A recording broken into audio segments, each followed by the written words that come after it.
ગઢડા તાલુકાના રામપરા ગામ સંપર્ક વિહોણું થયાના સમાચાર મળી રહ્યા છે। ત્યારે લીંબાળી ગામના દરવાજા ખોલવામાં આવતા નદીમાં આવ્યું છે ઘોડાપૂર।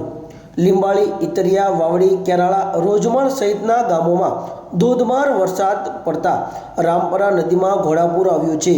નદીમાં ઘોડાપૂર આવતા રામપરાથી ગઢડા વાવડી જવાનો રસ્તો હાલ તો બંધ થયો છે। ત્યારે ખાસ કરીને વાત કરીએ તો ગઢડા તાલુકાના રામપરા ગામ સંપર્ક વિહોણું થયાના હાલ તો સમાચાર મળી રહ્યા છે। જો રામપરા ગામને જણાવવાનું કે જે આ કાંઠે માણસો ઊભા છે એ એની વ્યવસ્થા કરી લે, કારણ કે ડેમના દરવાજા 5 ખોલવામાં આવ્યા છે। ઉપરની આવક વધતા ક્યારે બંધ થાય ને એનું નક્કી નથી, તો પોતપોતાની વ્યવસ્થા કરી લે। આ કાંઠે હોય